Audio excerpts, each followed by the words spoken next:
एक बूढ़े पिता की कहानी। राम गोपाल शहर में नौकरी करता था और अपनी पत्नी के साथ वहीं रहता था। एक दिन जिसके पिताजी भी उसके पास पहुंच गए। पहले तो राम गोपाल और उसकी पत्नी बहुत ही खुश हुए, लेकिन जब उनको मालूम पड़ा कि पिताजी अब यहीं रहेंगे तो उनको बहुत ही चिंता होने लगी। उनके पास ही एक रूम और किचन के साथ बरामदा था। रात को सब लोग डिनर बरामदे में ही करते थे।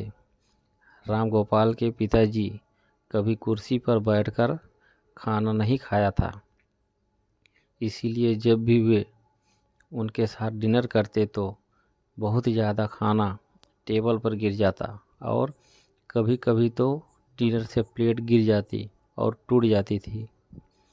कुछ दिनों तक तो यह सब राम गोपाल और उसकी पत्नी ने बर्दाश्त किया, लेकिन एक दिन उसकी पत्नी बोली, यह रोज़ रोज़ नहीं चल पाएगा।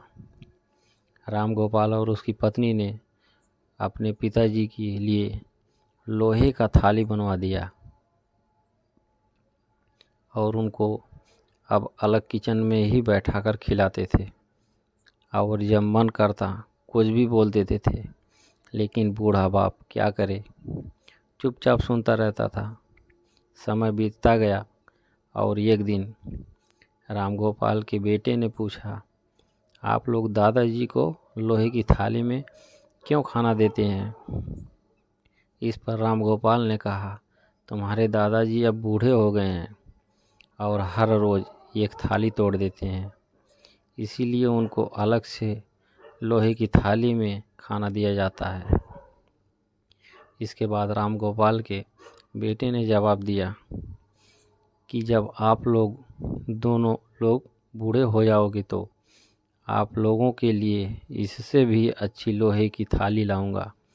यह सुनकर राम गोपाल और उसकी पत्नी को बहुत अफसोस हुआ। उसी दिन से उन लोगों ने अपने पिताजी की लोहे की थाली फेंक दिया और सब लोग फिर से एक साथ में खाना खाने लगे।